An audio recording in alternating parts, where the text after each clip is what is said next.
Hello friends, നമ്മൾ ഇന്നത്തെ ഒരു അടിപൊളി ലഞ്ച് ഉണ്ടല്ലോ. നല്ല ചൂട് പൊടിയരിക്കഞ്ഞിയും പിന്നെ അതിൻ്റെ കൂടെ നല്ല ചെറുപയർ വേവിച്ച് നല്ല സവാളയും വറ്റൽമുളകൊക്കെ ഇട്ട് നല്ല ഗ്രേവി ആയിട്ടെടുത്ത് നല്ല ചെറുപയർ വേവിച്ചതും പിന്നെ നമുക്ക് വേണ്ട നല്ല കട്ട തൈരാണേ അതും അതിൻ്റെ കൂടെ നമ്മൾ ചക്ക വേവിച്ചതും നല്ല മാങ്ങാച്ചാറും ഇത്രയാണ് നമ്മൾ ഇതിന് വേണ്ടി എടുത്തിരിക്കുന്നത്.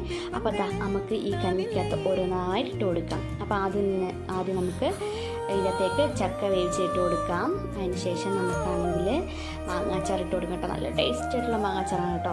അതും പിന്നെ നമ്മൾ പയർ വേവിച്ച് അതും ഇട്ട് കൊടുത്ത് നമുക്കാണെങ്കിൽ നമ്മുടെ കട്ട് തൈരും കൊണ്ടകത്തേക്ക് ഒഴിച്ച് കൊടുക്കാം. ഇതും കൂടെ ഒഴിച്ച് അങ്ങോട്ട് ഇളക്കുമ്പോൾ എൻ്റെ പൊന്നേ എന്നാ ടേസ്റ്റാണെന്നറിയോ. നന്നായിട്ട് അങ്ങോട്ട് ഇളക്കി നമുക്ക് എടുക്കാം അങ്ങോട്ട്. അപ്പോൾ ഇത്രയേ ഉള്ളൂ വീഡിയോ. സിമ്പിളായിട്ട് നമുക്ക് വല്ലപ്പോഴും ഒക്കെ നമ്മൾ ചോറൊന്നും വെക്കാത്ത സമയത്ത് ഉച്ചയ്ക്ക് ഇങ്ങനെ കഴിക്കുമ്പോൾ ആ ടേസ്റ്റ് നമുക്ക് അധികമായിട്ട് തോന്നും. അപ്പോൾ ഇത്രയേ ഉള്ളൂ. അപ്പോൾ വീഡിയോ ഇഷ്ടപ്പെട്ടെങ്കിൽ ലൈക്ക് ചെയ്യുക, ഷെയർ ചെയ്യുക, സബ്സ്ക്രൈബ് ചെയ്യുക.